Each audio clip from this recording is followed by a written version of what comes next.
তো বন্ধুরা, আমি কালকে কেঁদে কেঁদে কিছু ভিডিও ছেড়েছি। তার জন্যে কুত্তাটো বলছে, দেখ আর কত হাল হবে, তোর তোর অবস্থা কি খারাপ হবে দেখ। তো তোর হাসিটা আমি মাথা পেতে নিলাম। তো আমি তোর হাসিটা না জায়েজ হতো যদি এটা আমার মানে আল্লাহর তরফ থেকে কোনো রোগ ব্যায়াম হতো, কিংবা লোকে আমাকে কিছু করতো, তাহলে হয়তো তোর হাসিটা আমি মেনে নিতাম যে না, আমার শাস্তি হয়েছে তার জন্যে হাসছে। কিন্তু এটা তো তুই করেছিস, এই হালাত খারাপটা তুই করেছিস আমাকে। তো আমি স্বয়ং আল্লাহকে বিচার দিলাম। তো আমার তো এইটুকু হালাত খারাপ হচ্ছে, আর তোকে খোদা এমন হালাত খারাপ করবে যে তুই আমার পাত তলায় লগড়াবি, তাও তোকে আমি পাত্তা দিব না।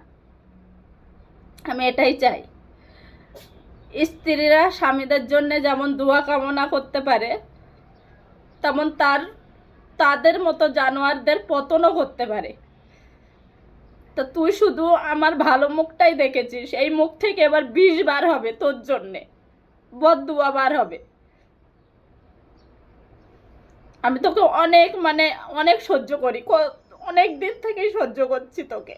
বলি না, গাড়ি কিনেছিস, রাস্তাঘাটে চালাস, তোকে আমি বদদুয়া দিব না, কিন্তু তুই তার লায়েকই না।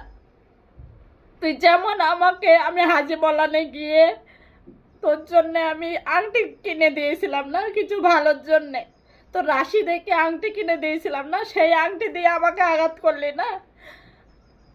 তো ওখান থেকেই তোর পতন হবে।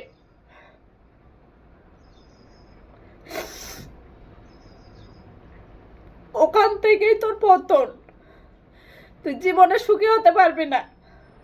আরে আমারও কি নেই, তোর থেকে আমি কম আছি নাকি? তোর যদি তোর মা দেয় তাহলে তুই পাবি, না দিলে না পাবি। তোর কি আছে? তোর থেকে আমি কম নেই যে তুই এত আমাকে অবহেলা করিস।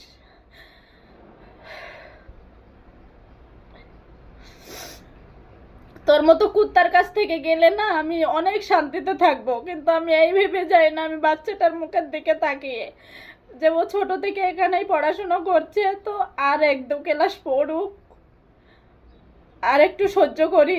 নইলে তোর মতো কুত্তার তোর মুখটা দেখলেই তো সুখ থাকে না।